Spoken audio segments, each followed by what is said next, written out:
Prazer, Gustavo. Prazer, Vitor Teixeira. Tem que me identificar, né? Faz tanto tempo que a gente não grava nada. Galera, esse é o canal Resenha 352, que nada, galera. Já de casa, já. Então, beleza. Roda. Vamos lá. Roda a vinheta, produção.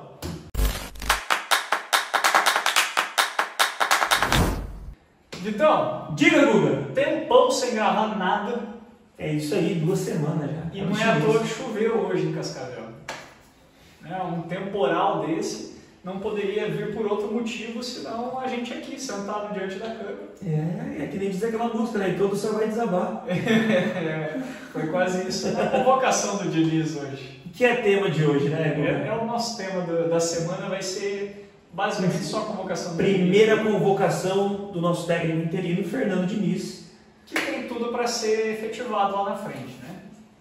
Nunca saberemos. Né? Nunca saberemos, a não ser ano que vem. Então vamos, já que hoje a gente está diferente, dá você a lista dos convocados aí pra galera. Vamos lá, Guga. Começa aí, goleiro. Então vamos começar pelos goleiros. Tá? Goleiros, acredito não ter muita novidade aqui, com Alisson, do Liverpool, Ederson, Manchester City, e daí Bento, Atlético Paranaense. Né? O que você pensou sobre esses 3 aí? Cara, eu acho que o Everton do Palmeiras, ele tá passando por uma fase mais inconstante, assim, né? Ele vinha sendo o terceiro goleiro da seleção e o Bento, para mim, total merecimento dessa convocação, apesar do Atlético ter sido eliminado na Libertadores, a gente nem conseguiu falar sobre isso aqui no canal. O Atlético ter sido eliminado pelo Bolívar, ainda que dentro de casa, né? Mas o Bento é um grande jogador, tem tudo para ser o futuro goleiro de seleção brasileira ali e faz, até pela idade, acho que faz muito mais sentido essa terceira vaga ser do Bento e não do Everton, né? O Everton pode ser ainda goleiro, ainda tem futebol para ser goleiro de seleção brasileira, mas pode dar uma chance também pro Bento ali. O Bento é conhecido do Fernando Diniz por ter jogado com ele no Atlético Paranaense e, querendo ou não, é a primeira convocação, né? Ele vai dar uma preferência para quem ele já conhece, né? Então, vamos ver. Não vai nem entrar em campo, né, Vitão? Eu vejo que assim, Guga, eu acredito que hoje grande parte da discussão agora, ao falarmos de seleção brasileira, vai ser muito pautado em renovação, né? Porque é disso que a gente está vivendo desde a época desse período pós-Copa do Mundo, e antes era muito algo quem seria o técnico, e agora a gente começa a ver um possível trabalho, mas sempre pautado em renovação. Então, quando a gente fala isso, goleiros, novamente, Alisson e Ederson são indiscutíveis. Né? Se tem uma discussão aqui para a gente falar de goleiros da seleção, é quem pode ser o titular da seleção. Se é Ederson ou se é Alisson. Eu vejo que isso é a grande discussão. O terceiro goleiro, com todo o respeito ao Everton, que vinha sendo o terceiro goleiro, foi convocado para a Copa do Mundo e tudo mais, o terceiro goleiro, ele é essa vaga de quem vai ser a projeção futura para estar no gol da seleção. Porque se a gente olha o passado, dificilmente o terceiro goleiro sempre era trocado. Dificilmente o primeiro e o segundo goleiro tinham muitas mudanças nas convocações, tá? E aí sim, a partir do momento que você vê ali o primeiro, o segundo se aposentando, aquele terceiro ocupa um espaço de briga pela titularidade e você começa a ter novos terceiros goleiros. Então eu vejo que, Everton, você chegou num estágio de que dificilmente você vai ser o titular da seleção em algum momento, então a gente já vai dar espaço para alguma renovação aqui. Uma frente nova ali, para uma safra nova. Isso, perfeito, para vir já acostumando. E de novo, não é demérito do Everton, né? E aí nós temos o Bento do Atlético Paranaense, e muita gente questionou sobre o Perry do Botafogo, né? E já vamos dar deixa aqui na lata já, tá? Não tem ninguém do time do Botafogo na convocação. Isso foi motivo de discussão pela imprensa nacional, por ser o líder do Campeonato Brasileiro. E o Diniz, ele deu um discurso que eu concordo assim embaixo, e eu vejo que dá para morrer aqui essa discussão. Não quer dizer que um time é primeiro no campeonato, que ele tem algum jogador que seja qualificado a estar na seleção. Esse é o primeiro ponto. E o contrário também não é... Assim como o contrário, que se, por exemplo, o Botafogo não tivesse em primeiro, tivesse em quinto, só que se tivesse um jogador ali que dentro do planejamento técnico, tático, que a comissão técnica da seleção está planejando, encaixasse, poderia ser convocado. Né? Como foi o caso de um Veiga, como foi o caso do Nino, do Fluminense, do André, volante, que a gente já vai chegar ali. Então, eu vejo que está por esse caminho, mas se o Perry fosse convocado como terceiro goleiro... eu acho que vai um pouco além disso também, a ausência dos botafoguenses ali da convocação, apesar de pessoalmente imaginar que só o Tiquinho teria a bola para estar ali, a gente fala ali de Adrielson, fala de Perry, que são bons jogadores, mas... Segovinha aqui na brasileira. Mas eu acredito que quem tem bola e tem vaga na seleção, que não tem ninguém melhor do que eles ali, atualmente quem brigaria nessa posição seria o Tiquinho, que está machucado. Então, assim, é complicado. E vai um pouco além de você tirar jogadores do líder do Brasileirão, né? Porque a data FIFA o campeonato para, mas da última data FIFA o campeonato parou e no dia seguinte já tinha jogo do Brasileirão. Então, assim, prejudicou o Palmeiras. Convenhamos, né? Se tivesse uns 5 convocados do Botafogo, ia ser o Botafogo reclamando que, nossa, tirou 5 caras do time. Então, assim, é um pouco complicado. E é a primeira vez, a primeira convocação, os botafoguenses ainda vão ter chance de representar. Cara, sinceramente, eu acho que a torcida nem vai reclamar. Entendeu? Particularmente eu não reclamei de não ter ido o Everton, de não ter ido o Rony, que estava indo também. Você trouxe isso, né? Há alguns episódios atrás, ali, não vou me lembrar especificadamente o número, quando você traz a questão do Rony, né? Que a piada sobre o Rony está na seleção brasileira desde a primeira convocação, porque até agora não voltou. Né? Não voltou a ser aquele Rony que sempre foi. A gente trouxe o discurso do Marcos também, do goleiro, campeão do mundo em 2002, que falava que não gostava muito de defender a seleção.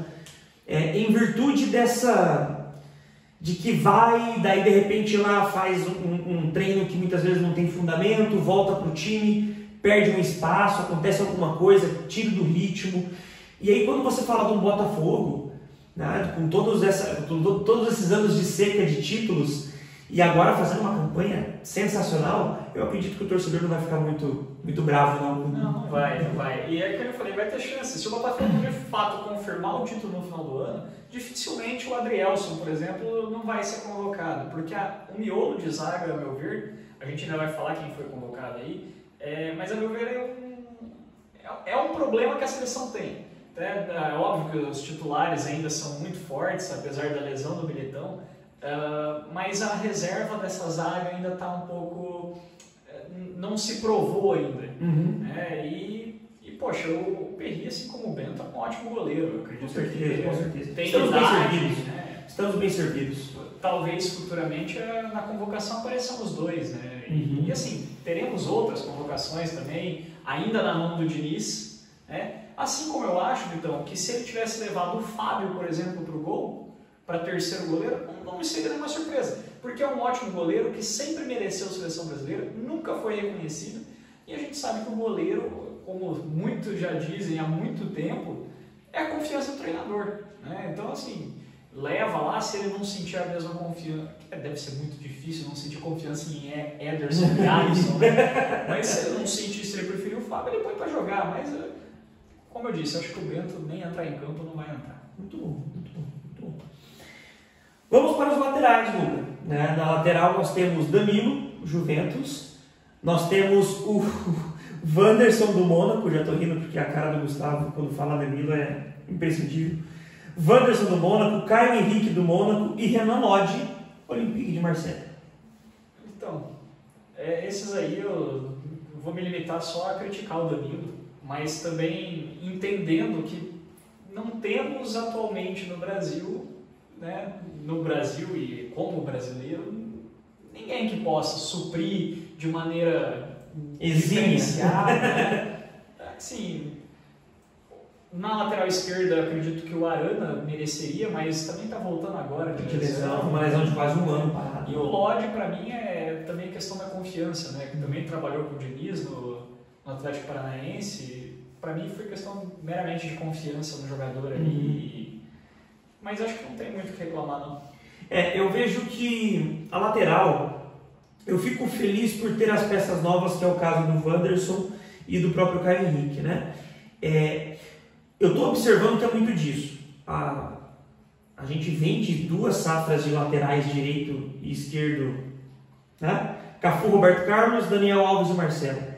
A gente vem de 2 safras que a gente ficou mal acostumado com a lateral. Que é difícil até apontar qual desses 4 seriam os titulares, né? Se tivesse os 4 no auge, a disposição seria muito difícil da gente apontar. Concordo. E aí, assim, eu vejo que é uma posição que está na hora da gente experimentar. Que a gente sempre experimentou pouco, porque a gente teve por muito tempo os jogadores naquela posição jogando em alto nível. Tá? Se é que vocês me entendem. No sentido de, muitos anos foi Cafu e Roberto Carlos.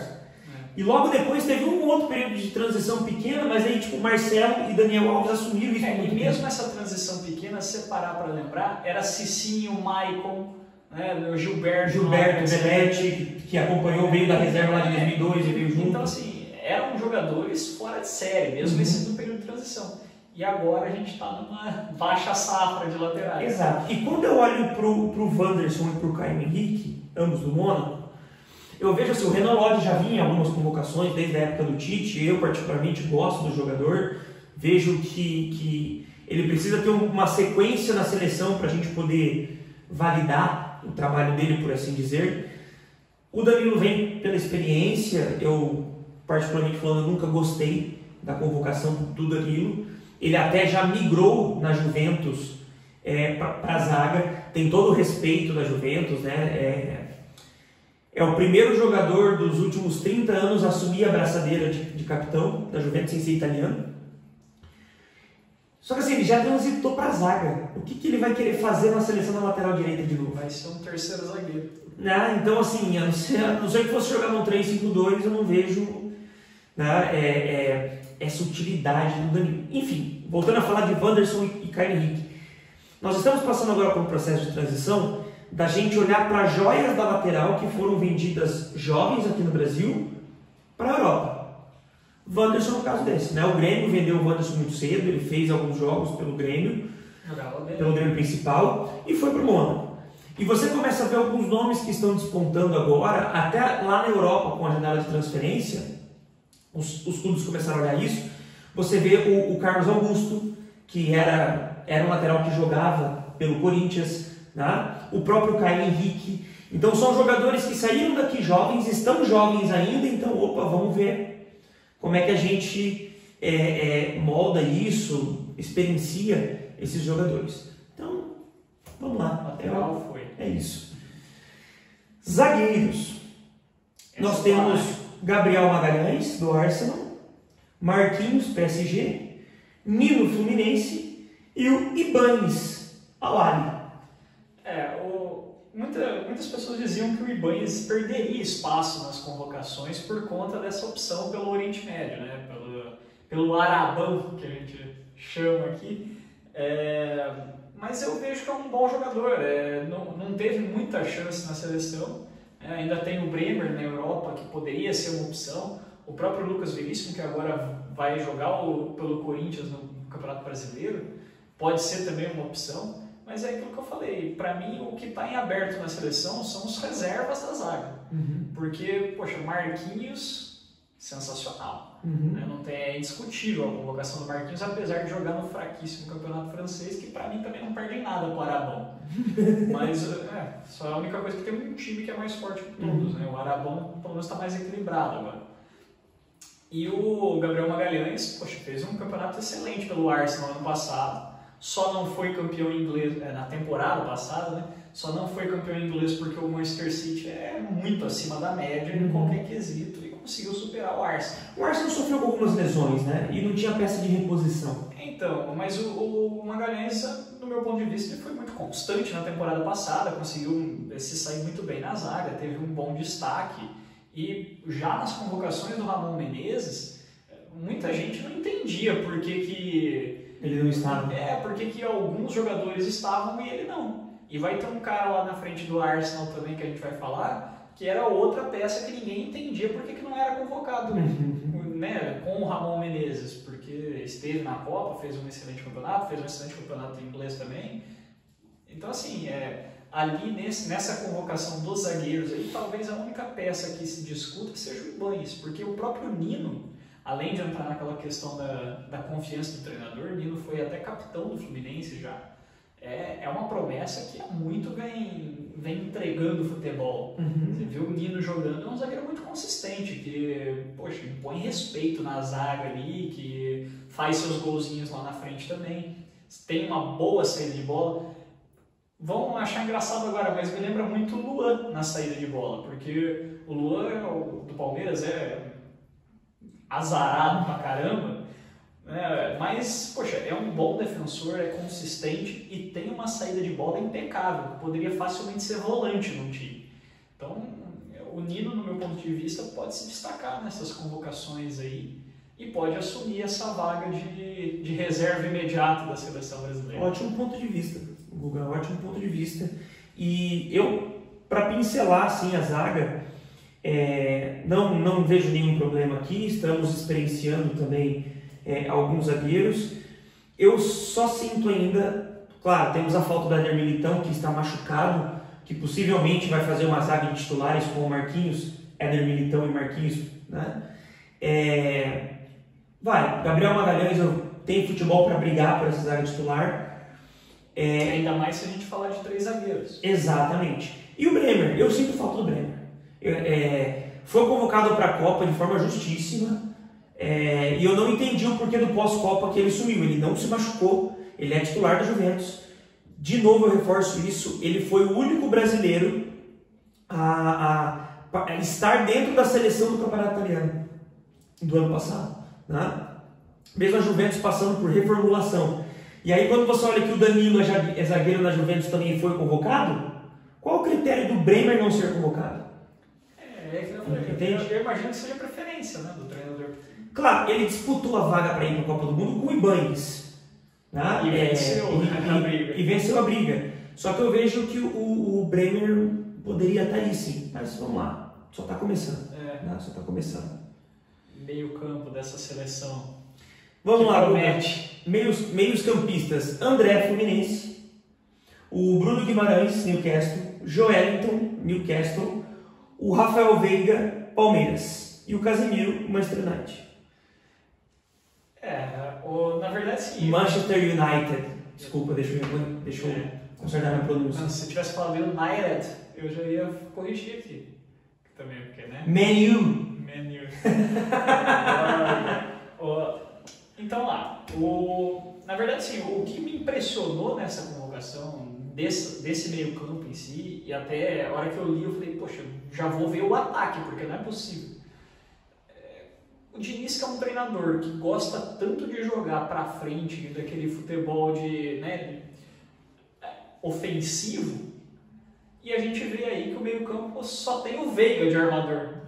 Exatamente. Que provavelmente não vai ser titular. Então, e no Palmeiras não vive um momento para ser titular. No Palmeiras, desde que ele foi convocado a última vez pelo Ramon Menezes, que o Veiga vem sendo contestado. Agora que ele está começando a voltar a ser o Veiga que o palmeirense gosta.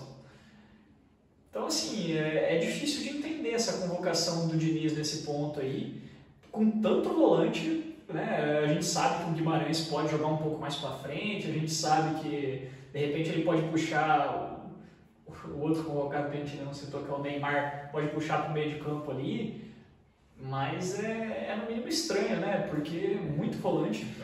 De novo, né? Não que não tenha nenhum que não mereça estar ali, né? Te cortando, porque todos esses que foram convocados, eu fico até meio que na dúvida de quem poderia ser titular aí, porque, poxa, o André, apesar de novo, confiança do treinador, que é com quem ele está lá no dia a dia, e se o Diniz quiser, ele consegue montar a seleção quase que inteira nos principais pontos ali com jogadores de confiança dele, mas é um jogador também que é incontestável, fez um excelente campeonato ano passado, foi almejado por grandes clubes aí, ainda não fecharam a janela de transferências, tem proposta do Liverpool pelo André, então tem muita possibilidade de ser contratado por um time grande e é um excelente jogador, não tenho dúvidas de que vai nos trazer muitas alegrias como brasileiro.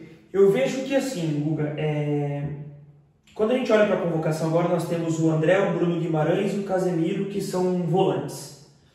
A gente tem o Rafael Veiga, que é meia armador. E daí nós temos o Joelinton, que, já falamos aqui também, ele é um meia que é quase um atacante, praticamente. Ele é um meia bem, extremamente ofensivo. Ele não arma jogada. Né? Ele é um meia que ele complementa o ataque. Eu diria assim. É isso. Né? Ele não vai pegar a bola e construir uma jogada. Claro, ele vai brigar no meio campo, vai roubar uma bola, mas ele vai tocar para alguém que arme e ele vai correr para o ataque. Fazer gol. A grosso modo, o posicionamento do Joelinton é isso. E quando você olha para isso, aí você vê, e isso já é uma recorrência de uns 2, 3 anos para cá. Né? Talvez mais tempos atrás ainda. Você olha uma convocação de vários volantes. Possivelmente desses meias armadores, esses meias mais ofensivos, jogue um. Aí você vê uma renca de atacantes. E muitas vezes o que a seleção brasileira vem pecando nos últimos jogos é com construção de jogada. Porque não tem Na Copa do Mundo a gente sofreu com isso. É com construção de jogada. E daí o que o público faz? Você tem lá, sei lá, o que foi a Copa do Mundo. Você tinha Richarlison, Neymar, Vini Júnior. Rodrigo. Aí daqui a pouco você, vou tirar o Rodrigo e botar o Antony. Vou tirar o Vini Júnior e botar o Gabriel Martinelli. Tipo, você tá trocando... Mas, cara, era o meio campo que era o problema. Aí você tinha que colocar o Bruno Guimarães, de novo, é volante, para armar jogada. Não é do cara. Não é do cara. Então, quando eu olho para esses meio campos que a gente convoca aí ultimamente, tá... Para ser bem sincero, então, eu senti falta do Claudinho, que fez um excelente campeonato russo. Acho que poderia estar lá no meio, nem que fosse, nem que não entrasse, porque o Veiga também muito provavelmente não vai entrar. E aí você saindo de Claudinho e Veiga, fica até um pouco difícil de apontar um 10 que faça essa função, que tenha idade para estar na próxima Copa. Então é meio complicado, mas ainda assim teria gente para pôr ali, entende? Uhum. Poxa, de repente você convoca o Claudinho ali para testar, né? Aproveitar que ainda está nessas primeiras convocações, fazer esse teste. O Brasil não vai pegar adversário muito difícil agora, então não custaria ter feito essa convocação aí, mas vamos ver como é que vai ser. Vamos lá, #naturaliza Segovinha. Atacantes, Luca. Acredito que aqui talvez gerem umas discussões um pouco mais acaloradas aí, mas vamos lá. Antony do Manchester United, Gabriel Martinelli do Arsenal, Matheus Cunha do Wolverhampton, Neymar do Al Hilal, Richarlison do Tottenham, Rodrigo do Real Madrid e Vini Júnior, Real Madrid. Tottenham o quê? Tottenham. E eu sou, né? Não, né? E Richarlison do Tottenham Hotspurs. Sensacional. Pai domina. Quando não pega diferenciado. Eu até me perdi, agora nem lembro mais. Vamos lá, que o time você sabe. Antony, Martinelli, Matheus Cunha, Neymar, Richarlison, Guigo e Vini Júnior. Guigo? Rodrigo. Cara, sinceramente, a surpresa ficou por conta do Matheus Cunha, né? E vamos ver se o Diniz vai usar ele como centroavante ou se vai colocar ele como ponta, como o Tite vinha fazendo, né? Porque, sinceramente, eu não gosto do Richarlison como 9. Eu não tenho gostado dele na seleção jogando nessa função. Acho que tem falado mais do que tem feito. Teve uma escolha de carreira muito equivocada ao ir para o Tottenham, porque na época, poxa, agora pode até ser que melhore, porque na época o titular do Tottenham era o Kane, né? Uhum. E agora o Kane foi pro Bayern, talvez o Richarlison assuma essa posição. Mas não sei, eu sinto que a gente tinha uma época atacantes que impunham respeito e que passavam medo pro adversário. Eu não consigo olhar para o ataque do Brasil com um cara imitando uma pomba e achar que esse cara vai peitar um zagueiro de 2 metros. E não é que ele não tenha qualidade, não é que o Richarlison não joga, é um bom jogador. E eu entendo o que você está querendo dizer. A questão aqui é que nem muitos grandes jogadores como Nesta, Maldini, Cannavaro, Gattuso, Samuel, grandes ícones da zaga, do setor defensivo, que comentava, cara, quando a gente ia jogar contra o Ronaldo Fenômeno, os caras se tremiam. Os caras se tremiam. Então, exatamente. Adriano Imperador, os caras também falavam, eram máquinas, entende? E hoje, realmente, eu concordo contigo que você não tem ninguém que olhe e fala assim, meu Deus, o que parece, cara? Você pega um cara dessa entre-safra do Brasil aí, que poderia ter sido se não tivesse naturalizado, que é o Diego Costa. O próprio Diego Costa, cara, ele é um cara que o zagueiro já chega meio com receio, porque sabe que ele bate pra caramba, porque sabe que não pode brincar com ele ali, entende? E no quesito de habilidade, a gente já teve grandes centroavantes também, já teve, poxa, o próprio Luiz Fabiano, o Grafite, que eram centroavantes que impunham respeito. Talvez agora aqui, ó, Tiquinho. Talvez Tiquinho, porque não, o Tiquinho ele já tá na casa dos 30 anos. Aí não, foi uma brincadeira. Não. Mas eu acredito na convocação dele, porque ele tem bola para estar lá. O cara tá deitando no Campeonato Brasileiro, e não é um campeonato difícil.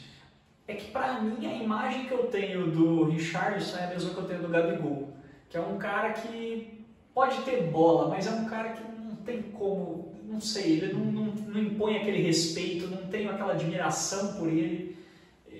Poxa, na Copa do Mundo mesmo, praticamente fez aquele gol de bicicleta lá, que foi mais uma puxeta do que uma bicicleta, e não fez mais nada. Então, assim, pra nossa geração que está acostumada com o Ronaldo, com o Romário, e mesmo se você for pegar os menos badalados, eu particularmente, Oséias, que não tinha aquela badalação toda, Alex Mineiro, o Kleber Pereira, que eram atacantes que ninguém dava nada para os caras, mas que os caras iam lá e faziam. Washington, Coração Valente. Coração Valente. Então, assim, mas é verdade.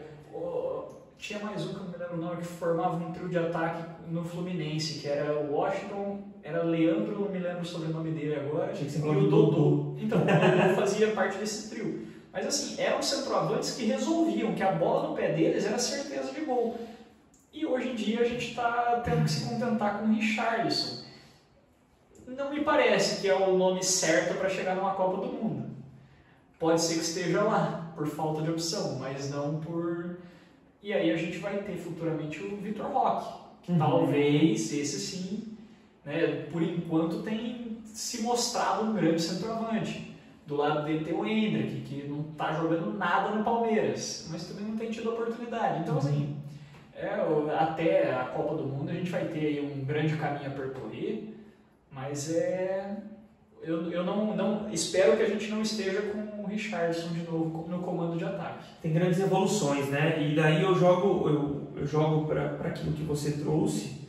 É um período de evolução e eu vejo que é um período que o Richarlison tem para mostrar a evolução agora, no quesito 9, que é o que você trouxe aí.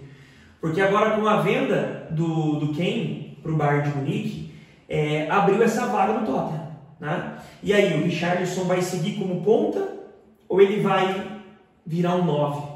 Né? Como que vai se portar o Richarlison no Tottenham agora? Então, esse olhar pode abrir novas portas para o Richarlison. Eu penso nisso.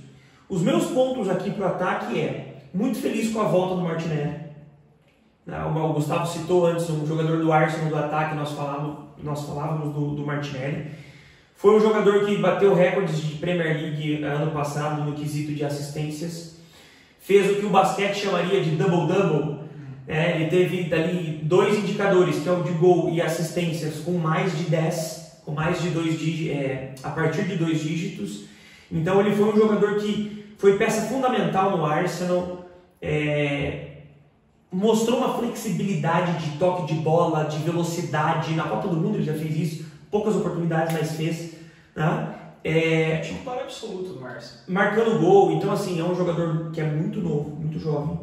E eu vejo que vai ter uma grande evolução com a seleção brasileira.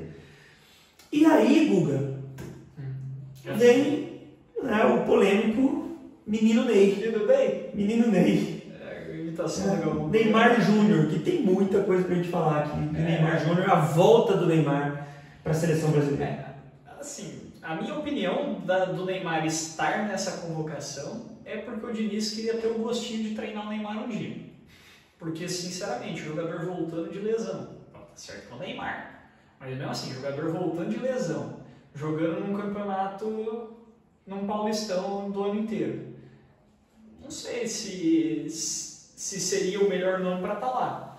Eu vejo hoje o Vinícius Júnior como um ponta muito acima do Neymar. Sim. E aí entra aquela questão que a gente tinha falado antes do meio campo também, que às vezes o Neymar vai ser recuado para ser um camisa 10, para ser o Paulo Henrique Ganso que o Diniz tem no Fluminense, mas na seleção. Porque o Ganso no Fluminense ele não é aquele jogador que fica voltando o tempo todo para jogar na marcação e tal. Que eu vejo que é uma boa oportunidade. A gente esperava isso na Copa muito, né? O Neymar um meia armador. E isso não aconteceu. Ele tem qualidade, ele tem futebol para isso. Tá? E eu espero realmente, que nem você trouxe, espero que o Diniz veja isso. É complexo, né, cara, pra gente poder falar do Neymar nesse momento.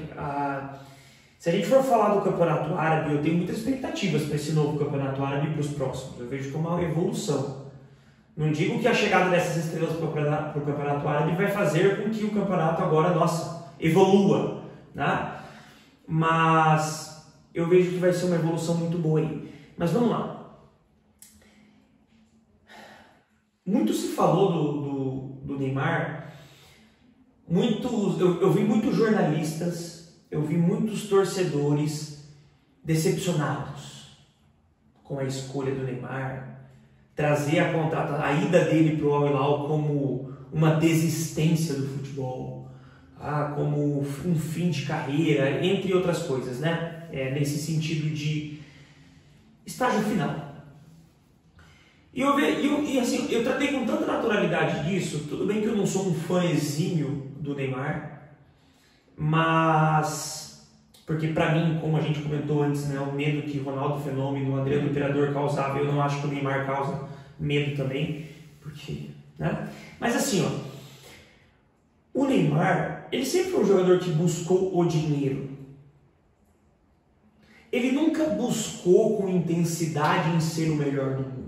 Ficou comprovado isso quando saiu do Barcelona.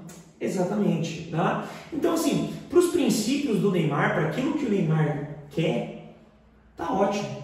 Os fãs e os jornalistas que sempre, na minha visão, sempre colocaram muito mais expectativa no Neymar do que o próprio Neymar. E o que eu quero dizer com isso? Tem aí bastante cortes e podcasts falando sobre o momento que o Cristiano Ronaldo consulta com o Paulo Buzzi, né? O nutricionista, um dos maiores nutricionistas que nós temos no Brasil. E o Cristiano Ronaldo, só exemplificando, ele compra um curso de 60 horas do Paulo Buzzi, ele assiste em 2 semanas o curso de 60 horas sobre nutrição esportiva, ele liga para o Paulo Buzzi e marca uma consultoria de 1 hora, que dura 2, para ele tirar todas as dúvidas dele com relação ao processo. Por que eu trago esse exemplo? Isso mostra o que é a dedicação de uma pessoa que sempre quis ser o melhor do mundo e conseguiu isso diversas vezes, e ainda, com a idade que tem no campeonato que está, quer se manter num alto padrão. Que na minha concepção é a mesma coisa do Messi. Só que apenas a questão de mídia, o Cristiano Ronaldo sempre teve muito mais do que o Messi, mas é aquele foco, aquele gosto de eu vou ser o melhor. E a gente não vê isso no Neymar. E a gente não vê essa gana, essa ambição. Acho que a palavra é ambição. A gente não vê a ambição por ser melhor do mundo. Ele é um grande jogador? Sim. Só que a gente não vê essa ambição nele de eu vou bater no peito, eu vou cortar isso, eu vou parar de fazer aquilo, eu vou treinar incessantemente. Michael Phelps, em 4 anos para a Olimpíada, faltou em 4 treinos, 4 dias de treino, em 4 anos. Né? Para ele ganhar, para ele ser o recordista de medalhas olímpicas. É essa ambição que o Neymar nunca teve, na minha concepção. Sabe? Muito se fala, tem uma discussão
Valeu, então. Valeu, obrigado. Até semana que vem. Até semana que vem, meu querido. Tamo Então, junto. tá bom. Galera, compartilhem o vídeo, deixem seu like, seu comentário. Ative o sininho. Inscreva-se na bolinha aqui. É muito importante para ajudar a gente aí. E não esqueça de acompanhar nossa série semanal sobre os campeões do Penta. Exatamente, campeões do todo Penta. sábado ou domingo, dependendo do Todo final de semana. Todo final de semana. É. Galera, o editor, vamos mandar um salve pro editor, manda beijo, manda abraço. Daqui a pouco a gente vai abrir os recebidos da galera pro editor. Continue. Valeu, pessoal. Valeu, galera. Um abraço.